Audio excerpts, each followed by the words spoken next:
Let's go to Jason Ross. He's editor of 21st Century Science and Technology. So Jason, you should come up.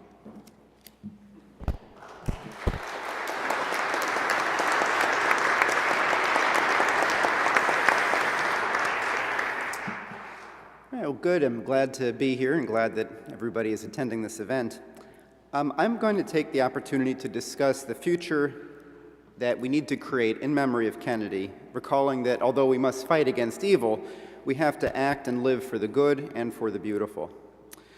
So the greatest move forward during the birth of the space era was, as has been said, Kennedy's ambitious and, at the time, seemingly impractical or even impossible mission of sending human beings to the moon and back before the decade was out.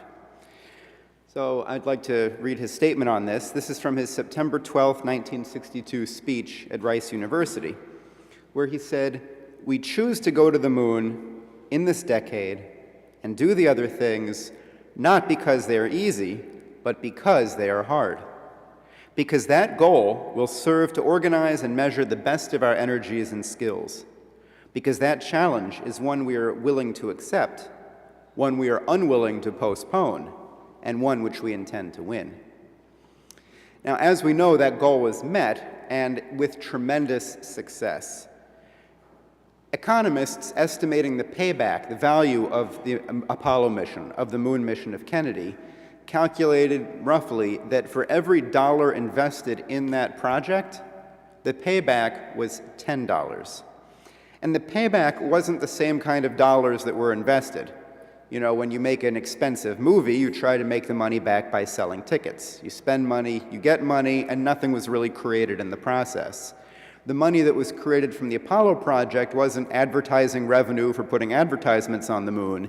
It was new technologies that fundamentally transformed our lives of humanity for the better, from medicine to agriculture to material sciences to automation. It was a huge economic driver. Now, over the past couple of years, we've had another string of space successes, as Dennis and Jeff had both mentioned. The landing of our Curiosity on Mars, a tremendous success. China's Chang'e 3 lander on the moon, and the U-2 rover going around on the moon. India's successful insertion into Mars orbit of its Mars orbital mission. China's recent Chang'e 5T1 mission, which I don't know if people even know this occurred. China sent a satellite to the moon and back, and a re-entry capsule landed on the Earth and was recovered. Did people even know that that happened? Wow. Okay, this is pretty incredible, right? So these things are occurring. We had just a couple of weeks ago, ESA, the European Space Agency, their Rosetta mission, intercepted a comet. It took 10 years to get there because we haven't made the next step in rockets. It got there, orbited the comet. We actually landed something on a comet nucleus. This is astonishing. This is an amazing feat, an incredible success.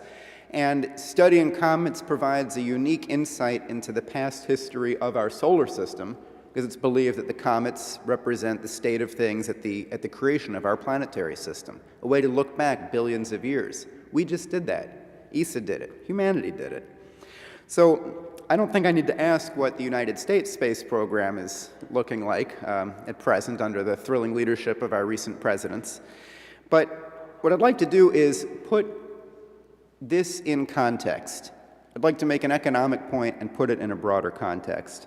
So over the long term, the foundation of economic growth is, in a sense, like evolution in the biosphere. The move of life from the oceans onto land required new technologies. It required seeds, which developed that way. It required new types of reproduction, internal reproduction. For example, the way fish reproduce is they just squirt gametes in the water, they come together. On land, we're not in water, we have to do it a bit differently. Warm-bloodedness, this is a technology. So these kinds of big shifts in biology, those are the kinds of things to really focus on in economics, not making money. Although, if you're making economic growth, yeah, you'll make money. Maybe not as fast as a Wall Street gambler, but You will see it in that sense too. So to look at this, let's look at this from the perspective of Vladimir Vernadsky. That name might be unfamiliar to you. He is, you probably heard, however, of the term the biosphere. Right? Vernadsky was a Russian-Ukrainian scientist who developed the concepts of distinguishing between basic physics, the biosphere, the power of life on the planet, and the noosphere, the power of our thought. He said that human beings, the power of our minds, that is a physical force. You know, a physicist might study what effect does magnetism have on the world around us? What does gravity do? A geologist might say, how does sedimentation affect our rivers? Vernadsky said, well, if you really want to study those things, you also have to ask, how does the human mind affect those things? How does the changing behavior of the human species affect the planet? He said, if you want to be a real geologist, you end up having to look at humanity. So let's look at a few of these major steps to look at where we need to go today and what it would mean to keep pursuing the kinds of new frontiers that Kennedy envisioned for us. The first technology that distinguished us from the animals was fire. Animals don't use fire. Many animals don't like fire. A domesticated dog might enjoy curling up near a fire, but wild animals don't create bonfires and then bring their meat to it to get cooked. Fire, think of the Greek story of Prometheus. According to this tale, Prometheus, an immortal, stole fire from Zeus in heaven and gave it to mankind as a gift. Zeus, the sort of archetypical dictator, said that humanity was not going to have fire. That was for him. And people were basically to be like slaves or like animals. Prometheus took that fire and created the human species. So think of what we do with that. With it, we are no longer a biological species. Right? What characterizes us as living beings is no longer our bodies. It's our minds. We have bodies, but you would be a very poor student of the human species if you looked at our bodies as a way of understanding us. You'd be missing almost everything. So let's look at the next technology that was developed. With fire from charcoal, we created the Bronze Age. This rock on the left you see here, this green rock, is called malachite. As a rock, it's very rocky. Looks like it's green, but other than that, it's a rock. There's nothing that special about it besides its color. But as we'll see in the next picture, this is using an acetylene torch, it's cheating, but originally using charcoal, which is created from wood by burning it slowly without much air, you can create a hotter chemical fire that's able to transform malachite, as we see here, into what we recognize as copper. You add some tin to that, you have bronze. Now, bronze doesn't exist on Earth, except when human beings make it. So if you're a geologist and you're saying, where does this bronze come from? It can only come from human beings. We're creating states of nature that never existed before, a material that never existed before. This was followed by the Iron Age. Now, if you really jump ahead, then quite some time, through the Renaissance, through the creation of modern science with Johannes Kepler, and the start of modern chemistry, which was only about 200 years ago, we had a crisis. Wood was being used so rapidly to make charcoal that we were running out of forests. Now, the extent of forests today in the eastern United States is actually greater than it was, at least in Pennsylvania and some other states, 150 years ago. In Europe, the forests were being decimated, and the first environmental regulations were being passed to save the woods from charcoal makers. The technology that saved the forests is called coal. Right? Now, with coal, you don't need to chop down trees. With coal, you can create the steam engine. You can create power for motion, where we're able to use chemical energy to do work that we would have had to do with our muscles or animals or hope that the wind was blowing. The development then of electricity meant that we could transmit power through thin bits of metal, through wires, instead of carrying around coal and setting up a steam engine in every individual factory. If you look at this chart of electrical usage in the world today, on the bottom axis, you have the amount of electricity use measured in watts per person. This doesn't include all countries. We're off the chart on this one, for example, literally. And then on the vertical axis, you've got GDP. Now, leaving the lights on at night won't make you richer. But what this chart shows you is if you're a country without electricity, if you're a society without electricity, you're poor, period.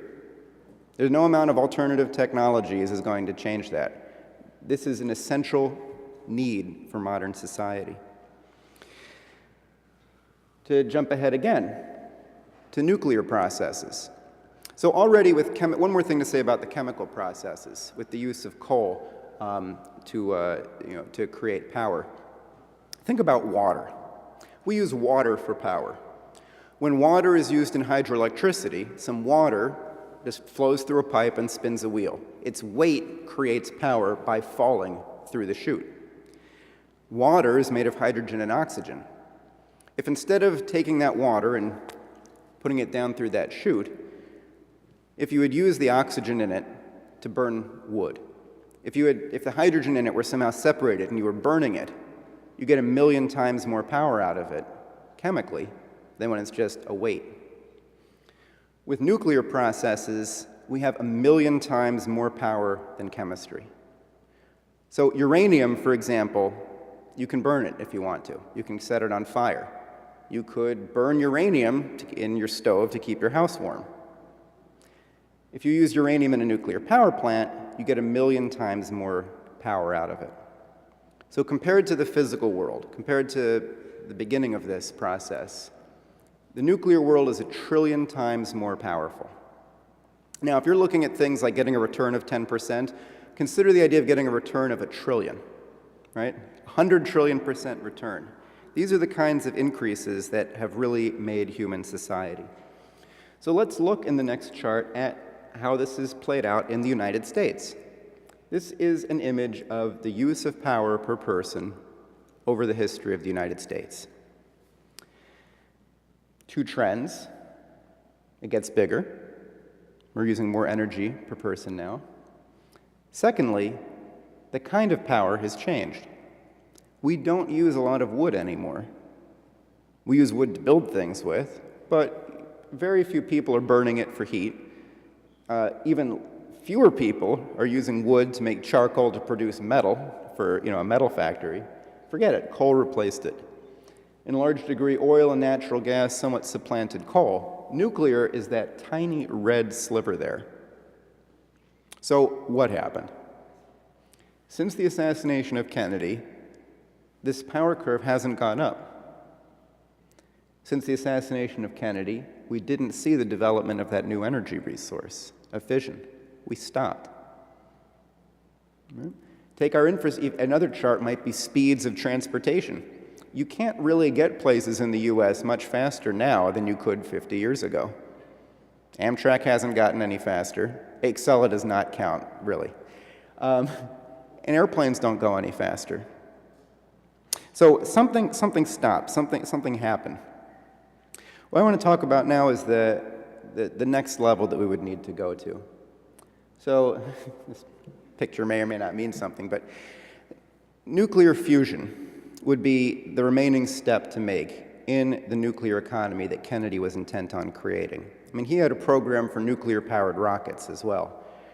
With nuclear fusion, instead of splitting apart atoms, we put them together, we get 10 times more power out of it, and for reasons that I'm not going to get into here, we're able to create power directly without creating heat.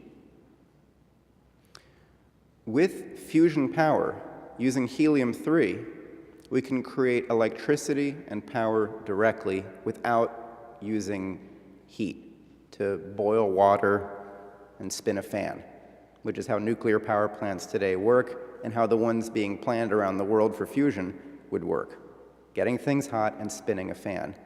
With fusion, we don't have to do that anymore. Now, How are we going to do this? There's one problem. Helium-3 is not here on Earth. Helium-3 is on the moon. Let's see what the Chinese have to say about that.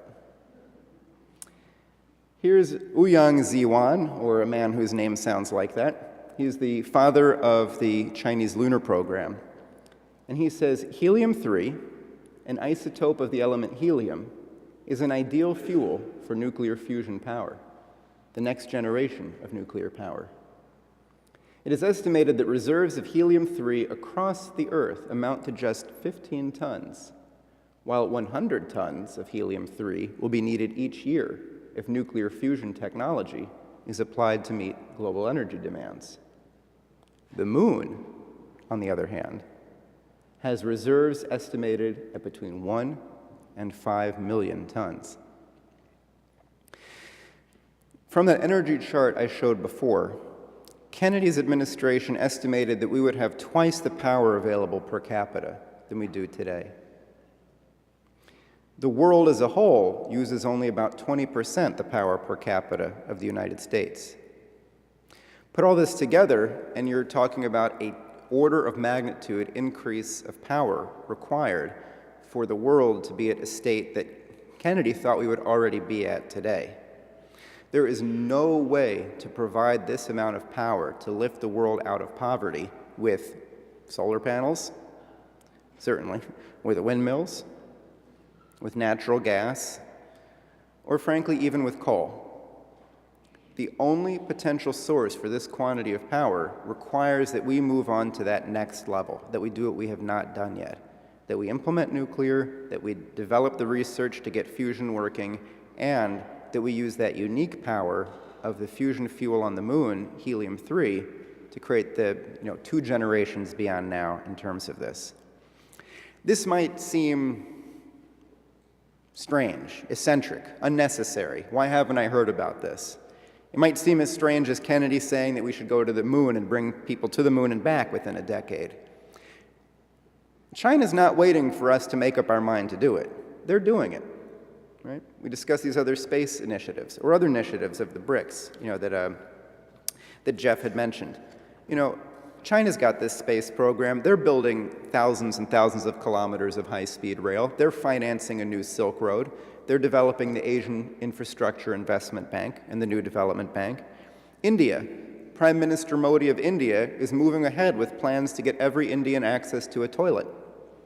This is a country where a large percentage of people still practice open defecation. The Prime Minister is saying we're actually going to fix that quickly. He says we're going to build 100 new cities. He plans to make 1 million jobs a year in India. In BRICS, there is significant growth. Jeff mentioned also Egypt, the development of the Suez Canal at a rate that surprises Americans, that it seems impossible they could have got the financing together to do it, and that they're just building it. They're building a new Suez Canal. They're not waiting, they're just doing it.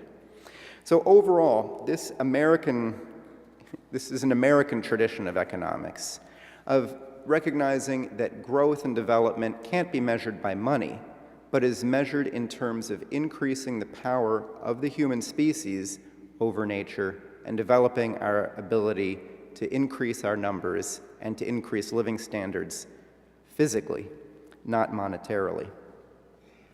Let me read 2 quotes from 2 presidents here, one from a president of China and one from a president of the United States.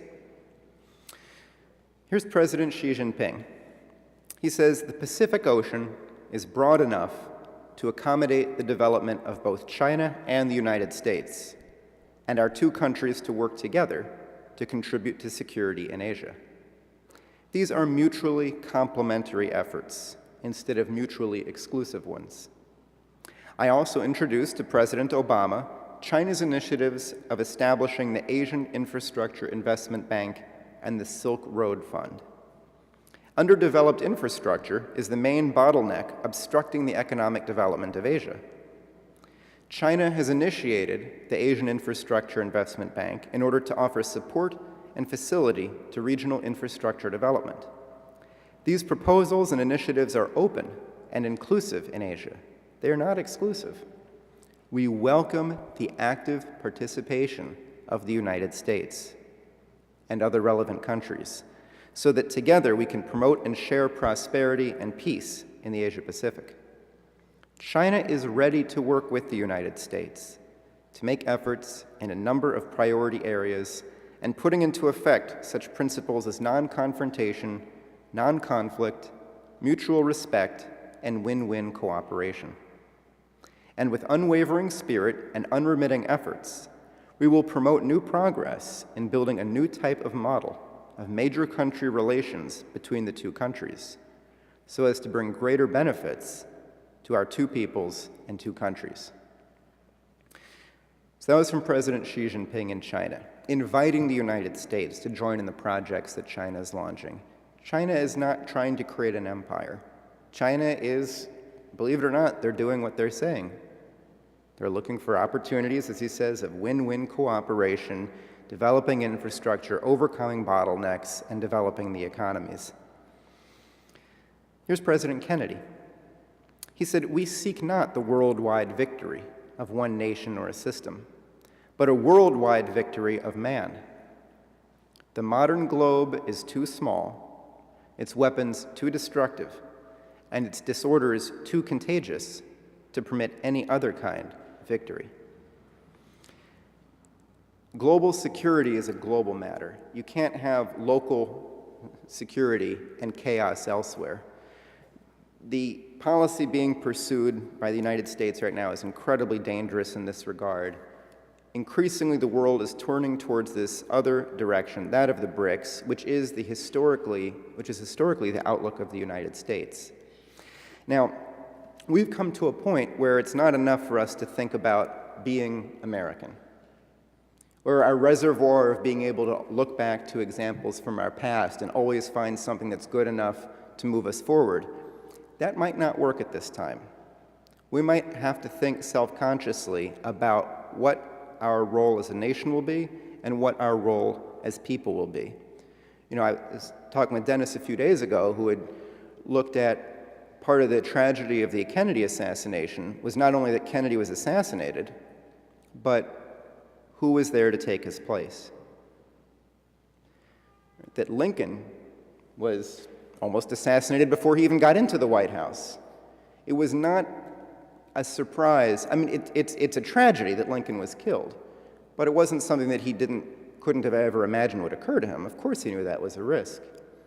Who was there to replace him? So if we operate having, on occasion, a great leader who's able to do great things for us, and we aren't developing that sense of commitment to history and to development ourselves, is it possible to exist as a democracy with that? I'd ask that question.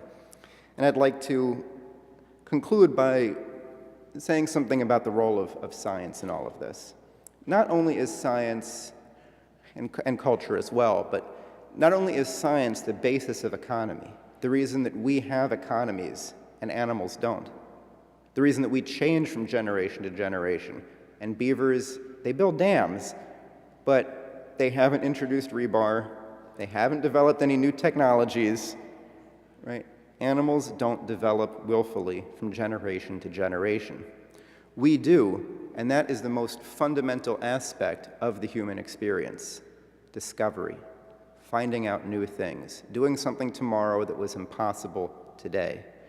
And while we have had a tradition, you might say, of breaking traditions in the United States, a tradition of developing new types of economic outlooks, of developing new technologies, the tradition of being a creative discoverer is something that has to imbue culture and provides the best possible basis for cooperation with other nations on what makes us human and what we hold most in common: our ability to make these developments, to share them with others, and improve our well-being by doing that. Thanks.